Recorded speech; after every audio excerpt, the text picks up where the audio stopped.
May 25th, 2017. From El Cajon, California, this is episode 127 of You Can Bet on That. Hi, everybody. Welcome to You Can Bet on That, a podcast for the recreational gambler.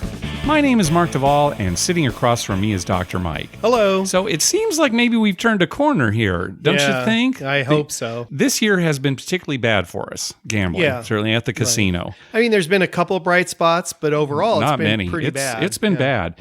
Well, starting in May, I guess it was probably the beginning of May, things seemed to turn around for us, and we've been on a pretty good winning streak that kind of culminated last week when we went out Thursday night. We went out with listener Andrew, and we were doing okay for most of the night. And then a guy picked up the dice. It must have been about 10:45, 10:50, and he held on to him. By the time when he sevened out, it was just before midnight. Right. He definitely rolled over an hour. It was over an hour. He made 5 numbers to the fire. So we won that, and just tons of numbers. Yeah, he rolled a lot of numbers. He really did, Mike. When you think about it, he wasn't rolling a lot of horn numbers, craps or 11, stuff like that. Almost every time it was a number. Some hard ways for you, some repeaters. There were quite a few hard ways, and the best thing about his roll is that it was timed perfectly. He did have quite a few 7s on come outs. Yeah, it was all on come out rolls. So they were perfectly timed. Yeah. And he was on his 6th number. Oh, that's right. He was on his 6th He actually came out on his 6th number, which was a 10. Right. Which he didn't make. No, he immediately 7'd out. In fact, that was the 7 out. He went up on the 10 and then 7 out. Yeah. And it was like, oh God. And I did not lay it. Yeah. We talked about it, and I said, you know what? This guy's on such a roll. I really thought he was going to make it. Yeah. And because it was just like a charmed roll. Yeah. And I thought, I'm not going to lay it. Why waste the money? I was going to put like 3,000 or something. And I thought, no, I'm not. Because then you only win 2,000. Overall, the combination of the lay bet and the fire bet, So I thought, no, I'm just going to win the 5,000. Yeah. He didn't hit 7 out. Well, now what's funny is you and your dad went that Saturday, 2 days later. 2 days later. And it wasn't quite as good a roll, but same situation, right? 5 numbers to the fire. 5 numbers to the fire. He was out on his 6, and it was a 10 again. His 6th number was a 10. Yeah. And I turned to the dealers and I said, well, 2 nights ago I didn't lay it, and he didn't make it. So, maybe I should lay it now. And then I talked to myself out of it. I thought, God, I won so much on Thursday. Yeah. And I'm winning now. So I'm not going to lay it. I'm just going to let him make it. And then next roll, 7 out. Yeah. Well, and pretty good to hit 5 numbers in a span of 48 hours, right? Yeah, twice. And it could have been 3 times because the table I was on Saturday when I walked up had just hit 5 numbers. Oh, okay. So, I was off playing, video poker. Right. Had I been at that table, which, there's a lot of ifs of course, in there. it's silly to But even if think I that had, way. it would have been 3 5s in the span of 48 hours. Yeah. That's pretty nice. Not bad. Well, hopefully this luck will continue into Vegas. We're heading there this weekend. So I know. And we've talked about this, how great. Yeah, we're going to win here and then get hammered in Vegas. Well, of course, that makes no difference. Yeah. We're not that superstitious. No, we're going to win there. All right. As a matter of fact, I'm going to hit a 6 on this trip. Okay, good. I'm glad coming you're right out guaranteeing and guaranteeing that. That's nice. So get on the table with Dr. Mike. Right. Hey, I thought we were going to hit the Preakness. Yeah. Oh my gosh. We had Classic Empire down. Right. And boy, when he pulled away from Always Dreaming, it's like, okay, here we go. Excellent. And then, oh my God, Cloud Computing, 14-1 underdog out of nowhere. Well, not out of nowhere, but at the end. I made a wager by myself. Yeah, the trifecta key. The trifecta key, which I had Classic Empire winning. Yes. And then I boxed him with 2-4-6. 2-4-6. Yeah. And 2 ends up winning the race. Right. And just to be clear, it wasn't a trifecta box. It was a trifecta key. It's a trifecta meaning key. you had to have Classic Empire had to win. And then you had all the combinations of horses 2, 4, and 6 for your second and third place. It was a box for second and third, basically. Right. Yes. Yeah. Oh man, it was so close, but oh well. That's the way horse racing goes. Yeah, that happens. You know. We went with Classic Empire. He kind of got pushed at the Kentucky Derby early on, and so we really thought. Well, now the Belmont's wide open. It could be. Oh anybody. It is kind of a relief. It's like, okay, there's not going to be a Triple Crown winner, so use your head instead of your heart when you bet. If Always Dreaming had won, you'd be like tempted to take him in the Belmont, but of course, the Belmont will be a totally different horse. Yeah. Well, one of our listener, Jim's from New York. We have multiple Jims, so that's why I'm saying it's one of the Jims from New York. reports that downtown Grand they lowered their craps odds from 10 times to 5 times.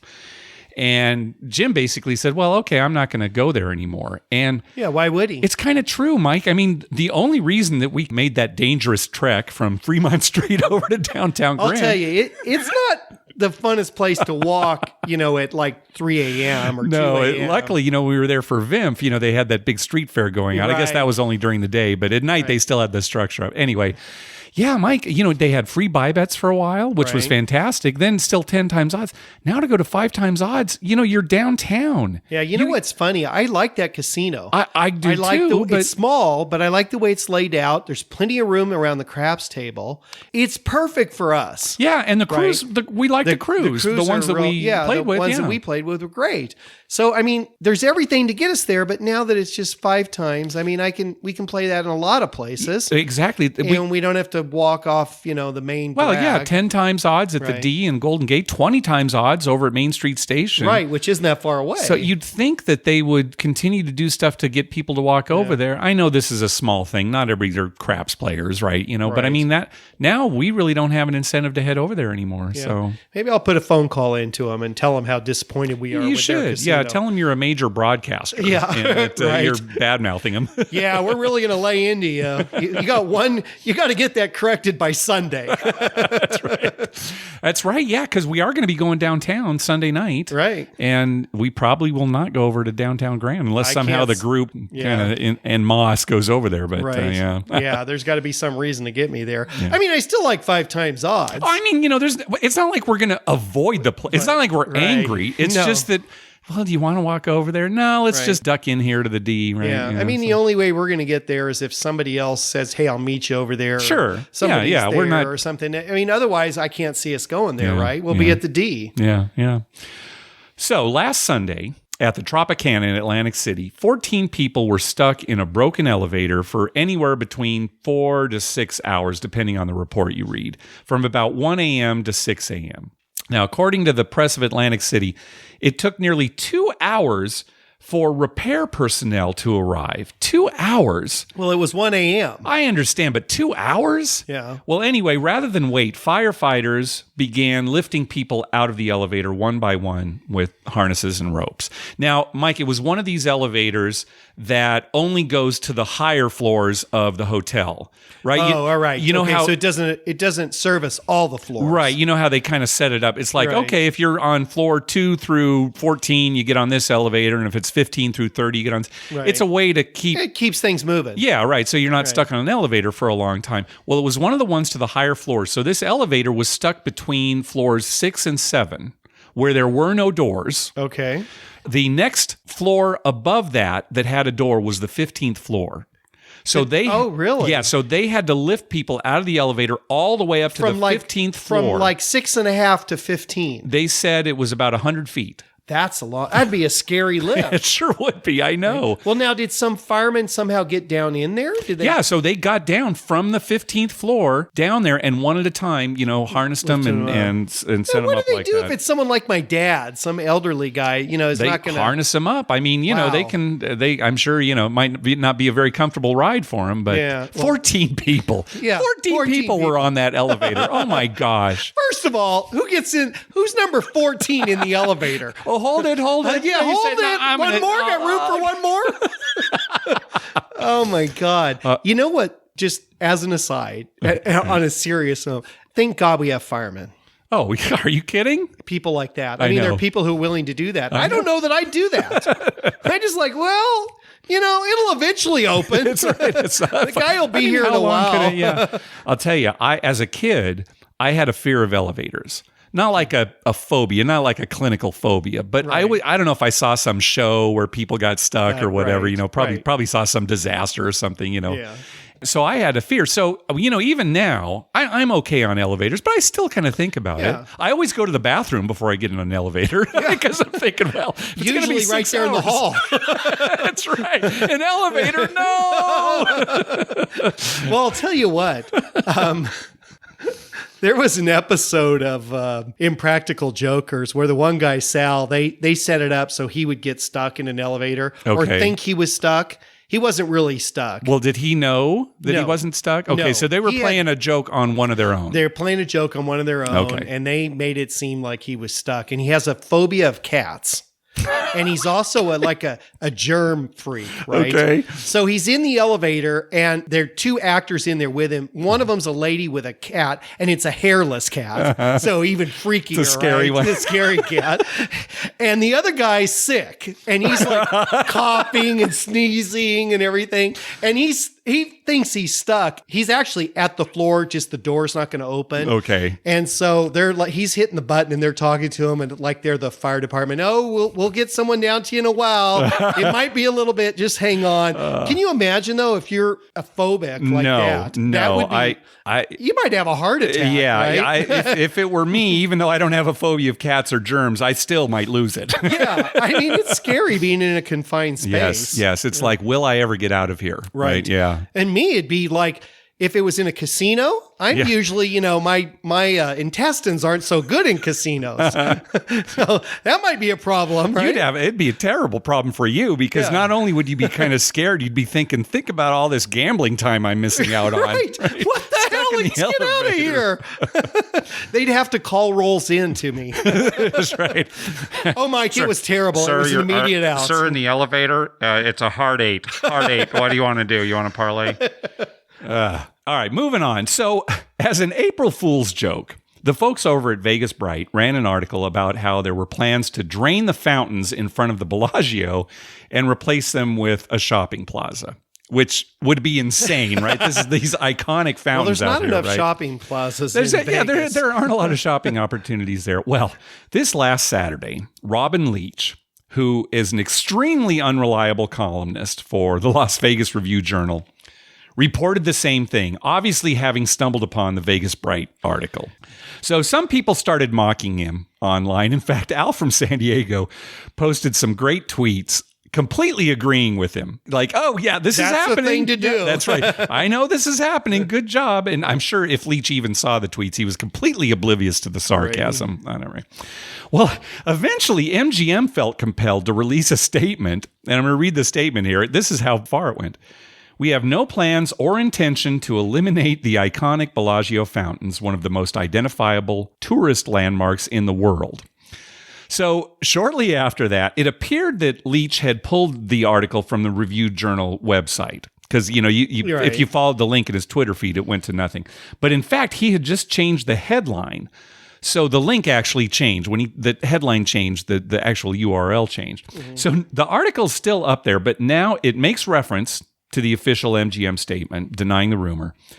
But Leach, who is such a thin-skinned, egotistical bonehead, still didn't back down. In the revised article, he says, the statement, however, does not deny our report of discussions. Despite the denial by MGM Resorts, our sources still say that meetings have been held to discuss the possible changes.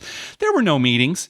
He was just duped and refuses to believe it. Right. Right. He just refuses to. Why didn't he just say? There's a lot of people Oh, in the you world. got me. Oh, yeah, there are a lot of people like that, Mike. You're absolutely right. He should just, oh, you got me. Oh, well, good one, and Right. move on. But nope, he won't do that. So anyway, good job, Vegas Bright. Well, you know what they're going to do? They're going to put him in an elevator, get him stuck between two floors, and then when he calls in and says, "Hey, the elevator's broken," there's no elevator in that tower, sir. That's right. Sorry. What are you talking about, Yeah, sir? there's no elevator. And just click. That's right. So we got an email from our buddy Todd about playing soft 18 in Blackjack. And since this is a subject near and dear to our hearts, we actually talked about it on our very first episode. We thought it'd be a good time to talk about it again. Yeah. Common, very, very common mistake. Yeah, the most misplayed hand in Blackjack. Yeah. Right. So just to remind everybody, a soft 18 is a Blackjack hand that can be an 8 or an 18 because it contains an ace. So if you've got seven It can be ace, 1 or 11. right? If you've got 7 ace, that's an 8 or an 18. Now, here's how basic strategy says to play it. Again, basic strategy is based on math, computer runs. This is the correct way to play it. Unless you're Robin Leach. Yeah, right. And he'll tell you what he wants to lets do. you do. Yeah. So if the dealer's up card is a 2, 3, 4, 5, or 6, you should double down. double down. Now, I want to kind of clarify something for nitpickers out there because I'm a nitpicker myself. So in the case of the 2, if you're playing a single deck, you should stand. Okay, right. Or if you're playing a multi-deck game where the dealer stands on soft 17, you should also stand. Right. So play your 18. Stand on your 18, right. Most games in Las Vegas are multi-deck games where the dealer hits soft 17, so 2 is going to be a double down situation. So again, if you've got soft 18 and the dealer's card is a 2, 3, 4, 5, or 6, you double down. If the dealer's card is a 7 or an 8, you stand. Makes empirical sense. That's one that people can understand. It's going to be a push or a win. Right. Yep. Right. Yep. Now, if the dealer's card is 9, 10, or ace, you hit. Makes sense to me. And this is where people... Because 18 will be a loss to 19, 20, or 21. This is where people have a problem. And dealers will correct you. Mike, you were corrected by a dealer. Right. Other players at the table, hey, you've got 18. Right. When you've got soft 18 against a dealer's 9, 10, or ace, you hit. And another nitpicky thing here, if you're playing a single deck game where the dealer stands on soft 17, you should stand against an ace. Just your ace, not your 9. Just the ace. But I'll tell you, if you're playing a single deck game where they stand on soft 17, good on you. Yeah. You've actually have a miracle happening, right? Yeah. Where do you think that game's at? So anyway, just to review, if the dealer's card is 2, 3, 4, 5, or 6, you double down. If the dealer's card is 7 or 8, you stand. And if the dealer's up card is 9, 10, or ace, you hit. So Todd was asking, well, what if you can't double? Either because the casino doesn't allow doubling on soft totals, or you have more than 2 cards. Let's say you started with 3, 4, right, and you took a hit, and you got an ace. Well, now you've got soft 18, but you can't double because you have 3 cards. Okay, if you cannot double, if the strategy says it's a double down situation, but you cannot, you should stand. So again, 2, 3, 4, 5, 6, you cannot double, stand. So in that case, you'd stand on everything but a 9, a 10, or an ace. Correct. Yes. Yeah. So again, you'll probably get some arguments from people, but this is math. Right. That's basic strategy. Yeah, and we should point out too that, when someone plays this another way and they say, oh, no, I should do that. That's fine. Sure. If they want to do that, because anything can happen, right? Gamble however you like. Yeah, gamble however you like. But if you were going to just follow strict basic strategy and you want to know what the right math move is, then that's it. Yes, exactly. Yeah. Well said. Good. Hey, thanks to everyone who's been clicking through our Amazon link. Remember, whenever you're going to buy something through Amazon, please go to our page first, youcanbetonthat.com, and click through our Amazon link kind of up at the top of the page. Yeah, still kind of near the top. That's right. Hey, let's move on to our voicemail hotline segment. Hey, call our hotline at 951-292-4377. That's 9512-WAGERS. 9512-WAGERS. And maybe we'll play your clip on the show. So on our last episode, we were talking about how there were 2 real annoying guys at the craps tables when they got kicked out and they got banned from Harrah's, Southern California. Right. So Neil had a question about that. Hey guys, it's Neil calling. I love the podcast. I was just listening to the one about the guy who got kicked out of the casino, or the group of guys that got kicked out of the casino. From what I remember, this might have been at Harrah's property, and I was just wondering if you followed up if they are kicked out of all Caesar's properties. I had something kind of similar happen to me when I was out in Vegas with Eric. It's a long story. My luggage was in Eric's room. Eric took off to his flight, didn't give me the key. I couldn't get in to get my luggage. I got into it with security. Got kicked out of Paris. I wrote corporate a week ago, and they wrote me a letter and said, fine, you're allowed back in. But I think that if you get kicked out of one Caesar's property, even in a little town, I live in the Baltimore area, so if I were to get kicked out of Horseshoe, not that me getting kicked out of casinos is a regular thing or anything, I think that it's a corporate company-wide thing, which means that I wouldn't be able to go to the Link in Las Vegas or Bally's in Atlantic City. I didn't know if you guys knew anything about that. I was just calling to inquire if you guys heard anything else. Thanks. I'm looking forward to meeting Neil. Yes, me too. He seems like an interesting character, and the fact that he got kicked out of Paris makes him even that much more interesting. How close have we ever been to being kicked out of any place? Kicked out? You and me? Not close at all. Not close at all. I don't think we've ever even got like somebody mad at us, really. When I was in high school, I was really loud. I mean, I'm loud now. Yeah, sometimes you'll be out in public with me and Mark, can be lower your loud. voice. I did almost get kicked out of a restaurant. It was Nicolosi's. Oh, really? No, I'm sorry. San Filippo's. Oh, San Filippo's. Yeah, which is now closed. But the owner came over and was really. I was super loud. I think I was you don't showing want to off. get kicked out of This is that like place. high school. Yeah, I know. Best urinal in La Mesa, Yeah, California. it used to be. I don't know the new place if they still have the if they high still urinal. have Anyway, so back to Neil's questioning. Yeah, we've definitely heard of that before. Getting banned from one Caesars property means you're banned from all of them. Right. In fact, Dr. Kev over at Tipping the Odds Las Vegas was banned from all of Caesars properties, but that was for card counting. Right. It wasn't because he was belligerent or being angry. And I think if you're banned, it probably does apply to all properties. So if you used your player's card, when it went in the machine, they would say, hey, you can't come in here. You've been banned. Yeah.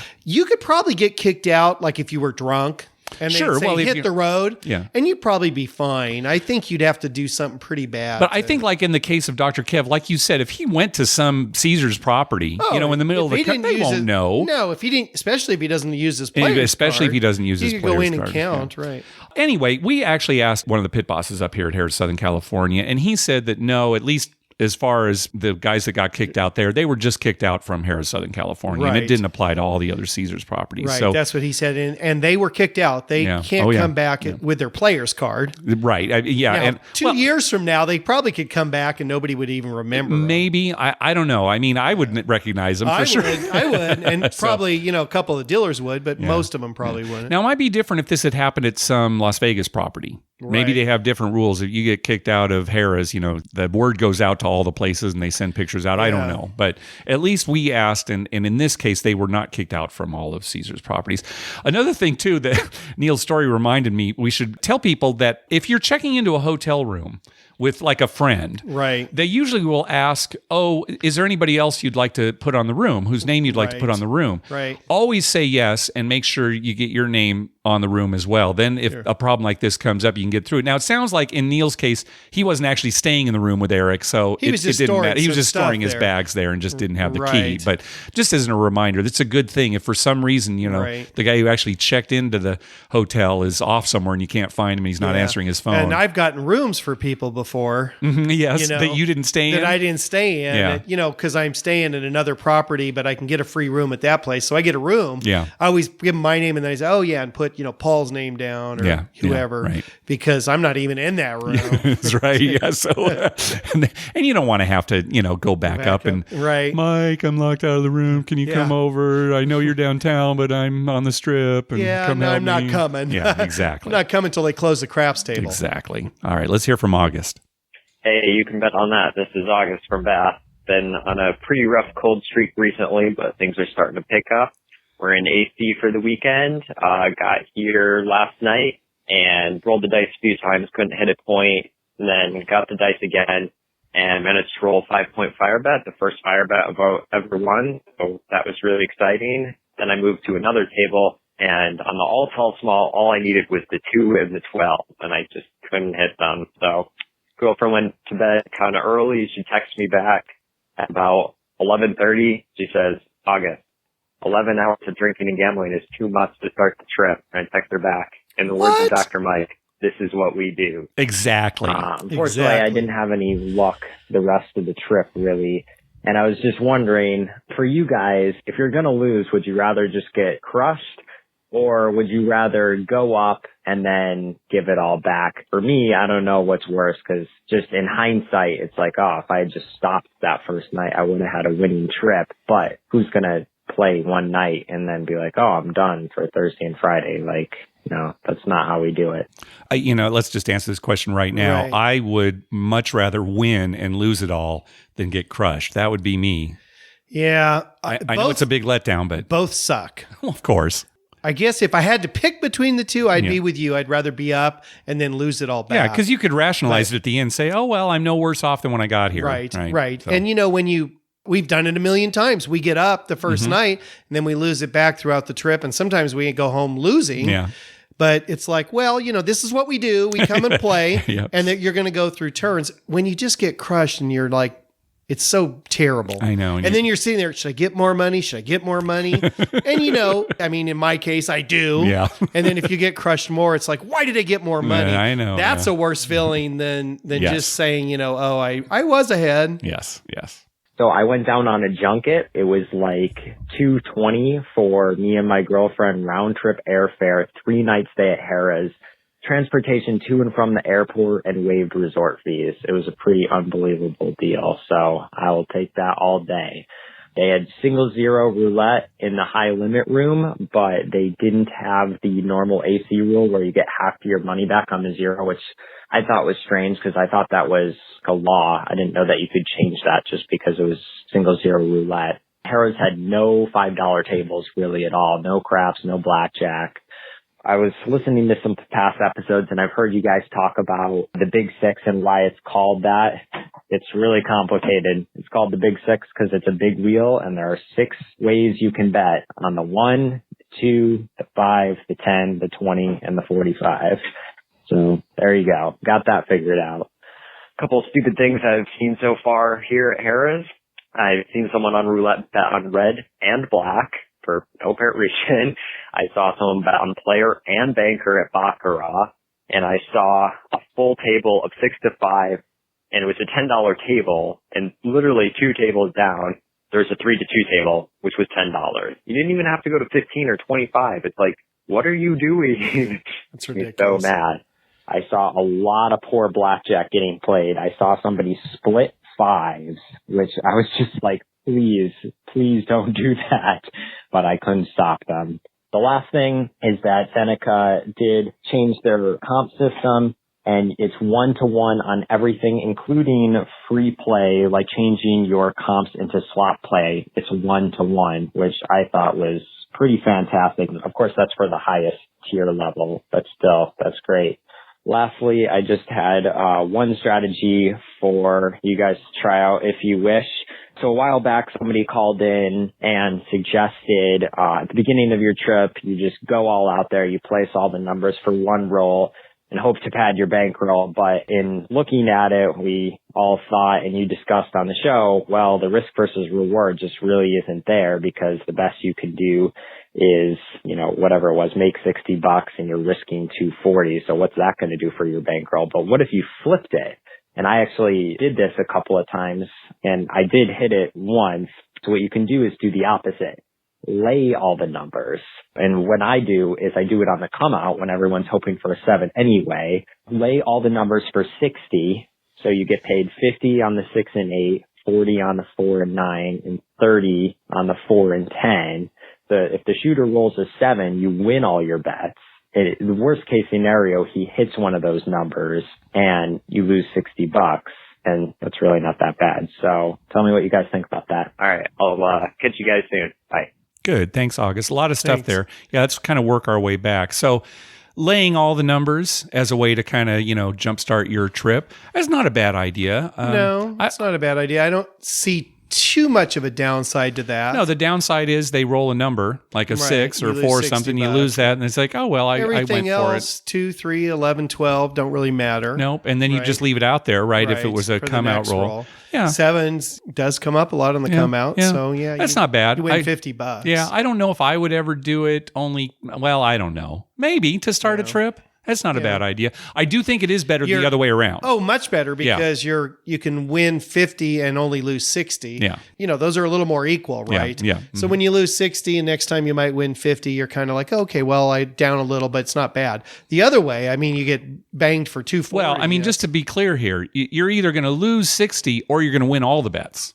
Right. Not 50. You're going to win everything, you're going to right? win all of them. Because it'd be a 7. Right. Right. So yeah, the amount you're going to lose is not that great compared to what you're going to win every once in a while on that 7. Right. That's what I meant to say. And Yeah. then the other way, it's the exact opposite. Yeah, right. And a 7 comes up, it's like, oh, great. There goes my trip. Right. Exactly. Yeah. Especially if your bankroll's small. Yeah. Now, as far as people playing black and red and player and banker, either they don't know what they're doing or they're just trying to get a rating. Yeah. But if they're just trying to get a I rating, think how it's much fun can they have? I think it's more they don't know what they're doing. Really, at a baccarat table, though? Somebody betting player and banker, and they don't know what... somebody should say something. Well, that's really weird at a baccarat table. Yeah. We have seen it on roulette, and I think it's people who think, well, I can't lose, right?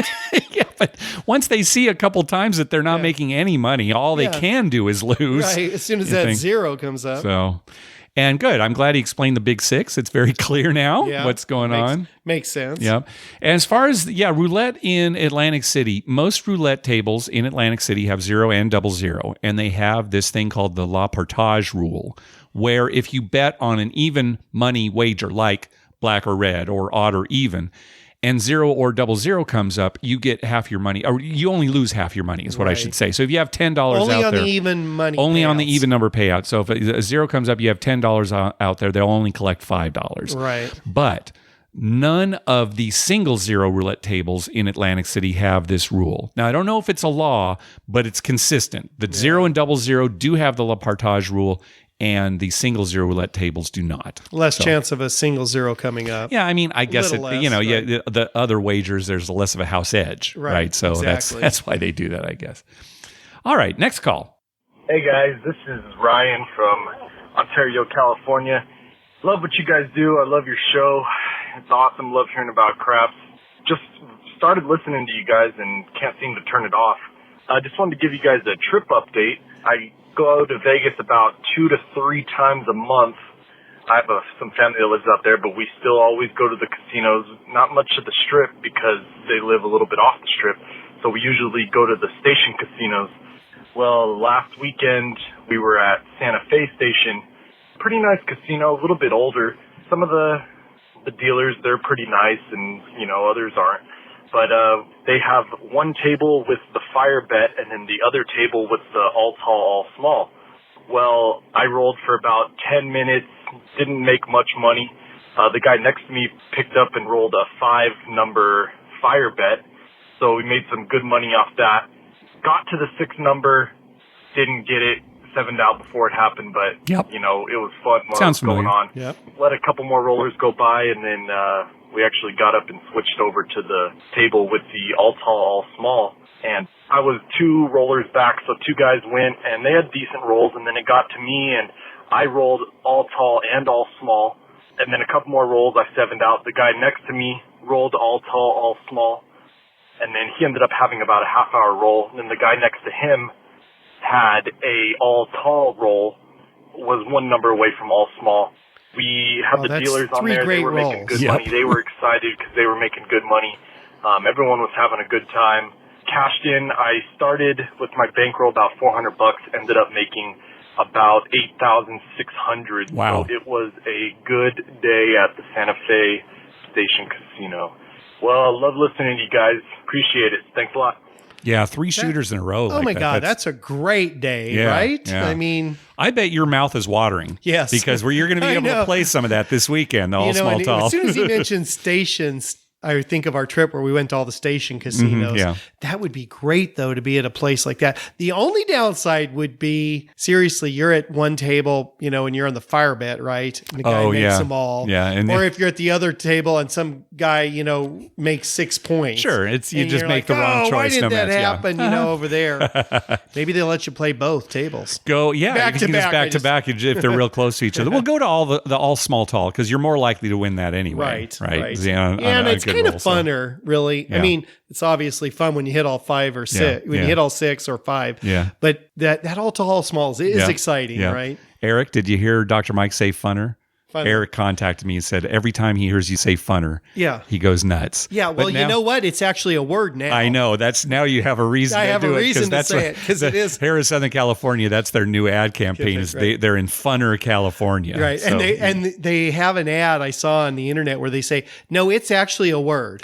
People think it's not a word, but it's actually a word. All right. Well. So, and if a casino says that, I'm going to go with it. All right.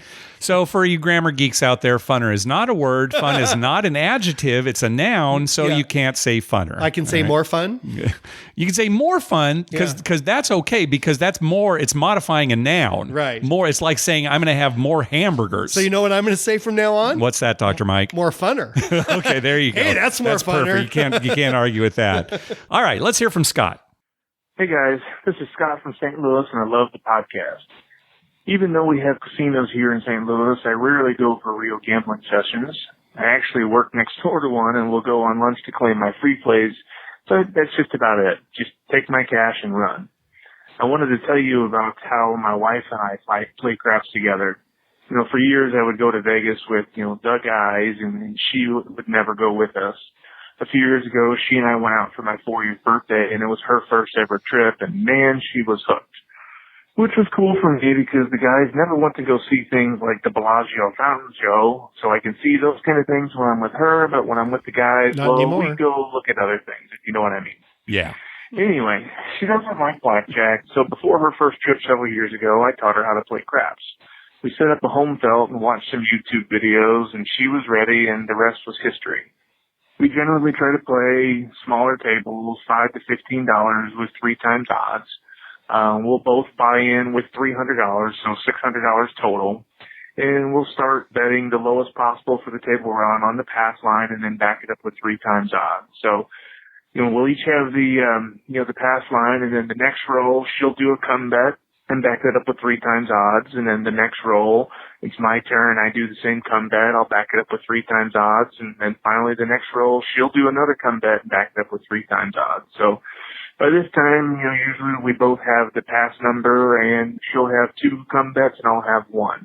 So that total gives us, 4 numbers of coverage. And then I'll come in and bet over the top $10 or $25 on a hard 8 or hard 6, or sometimes both, and many times all the hard numbers. So this is how we roll for our crap sessions. As points hit, we just take our turns re-upping bets. The dealers quickly catch on that we're kind of working as a team, and in many cases jokingly start paying my wife my winnings because they know in the long run it's going to go to her. There you go. So yeah. I'm just SOL, I guess. So anyway, love your show. Love playing craps with my wife. We get back on June 10th to Las Vegas, and hope to have a good story for you when we come back. Keep up the good work. Talk to you soon. Bye. Yeah. Thanks. Teaming up is always a good idea, especially if you don't have the bankroll. We've talked about it before. Right. You kind of get together with some buddies and you team up, even at a blackjack table. Yeah. Team up, especially there because, one seat might be doing poorly. That makes way more sense there. Yeah. So, because at craps, it's kind of like, although you and you'll take the 4 and 10. Yeah, that's true. Right? I'll be inside and you'll take the 4 and 10. I'll take the 4 and 10, right? So we've got everything covered. We're doing teaming. Yeah. Right. That's right. We both get rated. Yeah, exactly. Way, right? It works out perfectly. Yeah. Okay, next up, Mark. Hey, Mike and Dr. Mark. It's Mark from Indianapolis calling from the airport. So you may hear some airport noise behind me, but wanted to give you an update on the last 3 days that I've spent here. It might sound a little beat up. I am literally broken and bruised from this weekend bachelor party. I wanted to give you a review of my gambling. I played a ton of craps and a lot of blackjack. Stayed up flamingo, so I played 6 to 5 blackjack because that's all anyone offers anywhere. Did make it to TI where we played some 3 to 2. TI still best blackjack on the strip. If you can make it down that way for any blackjack players, highly recommend it. We were there Saturday morning, $5 table, grandfathered us in for as long as we wanted to be there, paying 3 to 2. Had a really fun dealer. Definitely recommend playing down there. Craps, didn't win much. Played a lot of flamingo, played a lot at Cromwell, got my butt into me Saturday night. Although Sunday night, I was down to about $50. Must have been 60 to $10 on the pass line, and I backed it up with 50 and hit 4 points, and I kept pressing my odds. At one point, I had a $200 odds bet out there, and we hit a $25 hard 8. So had a lot of fun. They were outside drays, and being at that table outside of the club made for an interesting experience. So I just wanted to call and say I think that for blackjack, TI is still best on the strip, and for craps, definitely the Cromwell, 100 times odds. Thanks, guys. Keep up the good work. Yeah, TI is getting a good reputation here for good blackjack on the strip. $5, 3 to 2 on the strip. That's great. And see what I'm saying? How smart that is? Yeah. You know, if no one else is going to offer it, go out there and offer it. Yeah. And, people tell their friends, and pretty soon, your tables are full, right? Yeah. That's, and you're still going to win. Yeah. The house is still going to win. That's right. The house is still going to win, right? So, the TI for blackjack, we certainly would recommend the Cromwell as the best place to play craps on the strip. Yeah. Now, it's not necessarily good for low rollers. I think $10 is about the lowest you'll see there now. Right. So, and it's hard to take advantage of the 100 times odds. Well, you know what? Right. Okay. The 100 times odds, for someone like me, it might as well be, unlimited, right? Because I'm never going to put that much out there. Right. But it's just nice that a place is saying, oh, you can have unlimited odds for, and you virtually. Say that, yet this weekend you'll probably have 100 times odds at one point. I don't know that I will, but you will for sure. I will for sure, but I bet you will at one point. Okay, I got a feeling. I got a feeling it's coming. I hope so. So yeah, if you can deal with the $10 minimums at Cromwell, we love the cruise there too, and that's another big part of it. So, right. Yeah.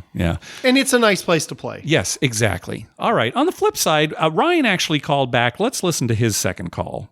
Hey guys, this is Ryan from Ontario, California, calling in again.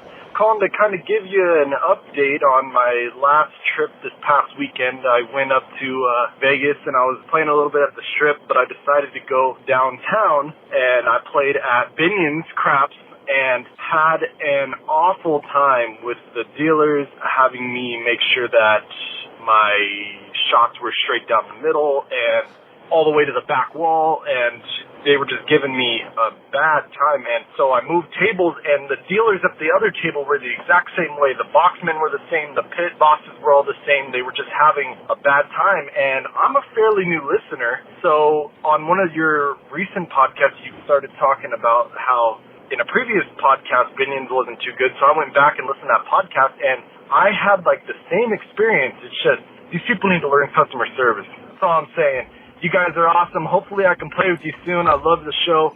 Thanks a lot, guys. What is their deal? I don't know, Mike. Benny Binion's probably flipping him off from the grave. Cannot believe that. We don't like bad-mouthing places because a lot of time, maybe you'll have a bad experience somewhere. Well, and everyone could have a bad day. You could catch a deal or, something just happened in his personal life. He has a bad day. We understand that. Yeah. But what is the deal? I mean, down the middle? Seriously? We get consistently bad reports from people who played at Binion's that are consistent with our experience there. Yeah. So it's bad. So it's not just us. It's not just us. I'll tell you what. It's a shame. We need to go there.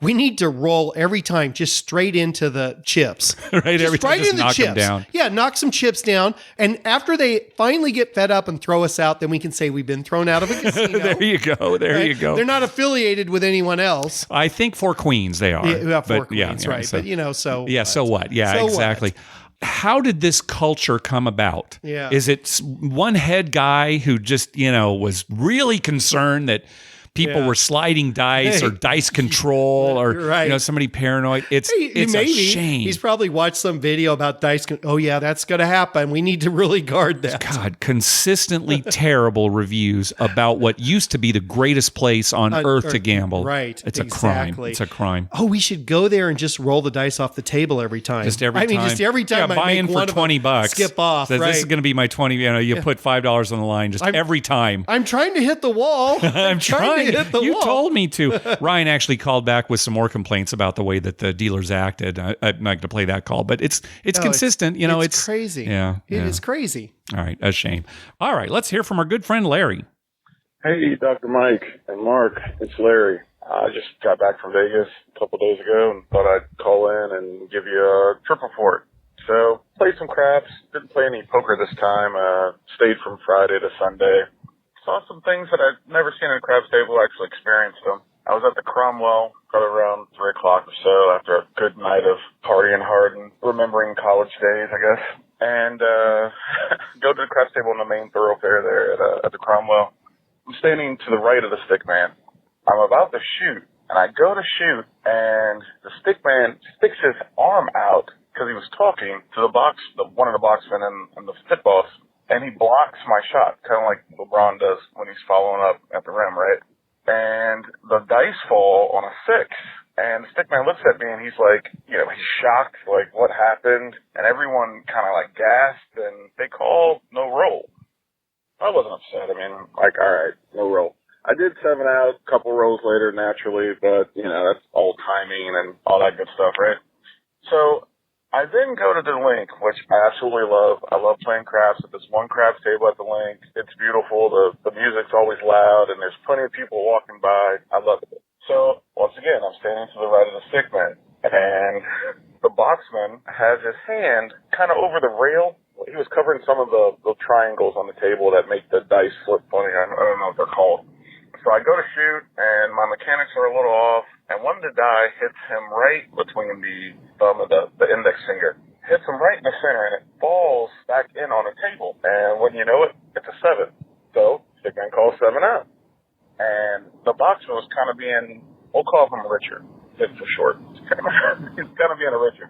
And it didn't really bother me, but then it started to because he kept going. I wasn't the one saying anything, but he was looking at me as if I were the one saying things about the 7. So I talked to the pit boss, and the guy's name was Steven, real cool guy. He explained that the dealers are part of the game, technically, and they try to keep out of the way of play, but sometimes it happens. I guess it's kind of like a referee in football, they're part of the game. You can run them over if you want. The thing that really gets me, and it's probably a me thing, right, is inconsistency. In one area, it's a Caesar's property, Cromwell, so it's a link. Just call it what it is. If it's not a roll at the Cromwell, it shouldn't be a roll at the link and vice versa. If it is a roll, then it is a roll. When you play craps long enough, you're going to 7 out. It happens. That's the way the game's designed. Negative EV game, we all know this. I just want consistency. So that's pretty much it. Oh, I didn't tell you. I rode pretty well at the link after that, and this 80-year-old lady, I assume she was 80, she's definitely around mid-70s, if she wasn't 80, kissed me square on the mouth, got my face and pulled me towards her, and, I'm just glad she didn't open her mouth. But anyway, you guys have fun, and I will see you in a couple days. I mean, is Larry sure all he was doing was rolling? I don't know, Mike. I don't know. Hey, there's something more going on there, Larry. On the lips. On the lips, right? I wish I had seen that. I've never seen anyone. I've seen girls like hug a guy. Yeah, or maybe kiss him on the cheek or something like that. That's happened to us. But on the lips? Oh, my God. Larry. Oh, you know what? Yeah, we're going to see Larry this weekend. The night that we're recording this, today is Larry's birthday. Oh, so happy birthday, Larry. Okay, as far as a roll goes, actually, you and I talked about this at length on one of our drives up to the casino recently. Right. And you were basically saying, I think, kind of the same thing, that the roll should be a roll. Yeah. What did you say? You said it right. Whenever the dice land on the table unintentionally, so in other words, nobody pushed them or grabbed them or touched them, but if they hit something or if they fly off the table, hit a guy's chest and bounce back on without him moving, it's a roll. Yeah, you're basically saying always be a roll. Any roll that lands on the table and isn't the result of somebody definitely manipulating, like grabbing it or pushing the dice when it comes to it, should be a roll. Exactly. I tend to agree with you. I think so too. And anytime they're off the table, no roll. Or in the bowl or in the bank, all the other rules in the wood. It has to actually be touching the felt. Well, not necessarily, because it could land on top of a chip. Right. Oh, well, okay. Or something that is, I guess. Or the puck. Puck, but what you're saying, as long as it's in the table, it should be a roll. As long as it's in the table, it should be a roll. Yeah. Sometimes you'll see like the dice going off and a guy will like take his hand and push it back in or manipulate it somehow. Yeah. That's not a roll. Sure. But if it's unintentional, if it hit my shoulder and bounced in, and, I didn't even move or anything, it's a roll. And in that first situation where it was the stick man who really put his arm out there, why is that no roll? Yeah. What rule? What house rule are they using saying, oh, that's no roll? I think who has that discretion? I think it was the boxman being what? Yeah, maybe. Because this is the thing too, and Larry, if you're talking about inconsistency, oh my God, you can go from Caesars to Harrah's, and the payouts on the horn bet's different. Yeah, the same company, right? Their hot bets pay differently. Yeah, exactly. I mean, that's ridiculous. Yeah, I don't know why that's the case. It's crazy. All right, one last call. Hey guys, it's Aaron from Arkansas. I've got a quick craps question for you. Typically, I'll play $5, $10 tables, 5 or 10 on the pass, and then we'll go 4 to 5 times odds on the back. Generally speaking, on the come out rolls, I'll put 5 on the C&E to kind of protect. And, if we had 11, it's a winner. You seem to remember winners more than you do the losers. So I was just curious as to your guys' thoughts on the C&E bet. Thanks. Enjoy the podcast. Thanks a lot. Bye. Okay, just to explain the C&E bet, it's actually 2 bets. The C stands for any craps. So it's 1 bet on any craps. That's 2, 3, or 12. Right. And the other bet, the E, is 11. So 2 separate bets. The any craps pays 7 to 1, and the 11 pays 15 to 1. Right. All right. So if you throw out $5 and you say, oh, C&E, $5 on the C&E, that's a split bet, $5 split bet. It's actually $2.50 on each. And casinos will book that. Yeah, even though it's $2.50, they can figure out the split. It's a very common bet. So if 2, 3, or 12 comes up, you win $15 and your bet stays out there. And if 11 comes up, you win $35 and your bet stays out there. It's a little over 11% house edge on that bet. So you ask what we think of it. I'm going to answer first. You know what my answer is going to be? It's a terrible bet. I never do it. When was the last time you saw me bet C&E? Well, okay, maybe not specifically C&E, but you're throwing money out there that covers all the craps and 11 ace bets. Deuce in the world. So I'm covering them all. If you weren't doing it, you would be betting a C&E. Yeah, so you virtually are betting a C&E pretty much every come out. So I avoid it. Yeah. I have fun betting it. That's what it comes down to. And I like to parlay it. Yeah. I have a problem when people bet it and then just collect. I mean, I don't have a problem, but I mean, I don't, Yes. to me, that's no fun. Yeah. I just as soon not bet it if I'm just going to collect. Yeah. I want it to parlay it into some big win. Yeah. So play whatever is the most fun for you. And it'd be funner. It'd be funner. So I'm not going to say don't do it. I don't do it because I'm kind of a math guy, but if you have fun doing it, please do. Yeah. And it is going to hit every once in a while. And you know what a lot of people will do? They'll throw $5 out there. And if it hits, they'll press it to $10. They won't parlay it, but they'll press it 10 and maybe it comes up again and then they go to 15. Right. And that can be a nice little profit for you. And basically what you're saying is play the way that makes you happy. Exactly. Within your means, but don't deceive yourself into thinking that's a good bet. There you go. Yeah, that's something. Because you hear people all the time, oh, bet the C&E because that's hedging your bet on the come out. You always should do it. Yeah. You should always do it. That's not true. Right. But if your answer is, I do that because I want to parlay and I want to get a big hit. Yeah, and you're having fun. And you're having fun and it's within your bankroll, then fine. Yeah. All right, let's wrap things up with a few announcements. Our buddy Ed reminded us that the Due for a Win podcast is having a Lucky Sunday listener meetup on the deck at the Golden Nugget Marina in Atlantic City. It's an informal gathering. Chances are they're probably going to play some craps afterwards.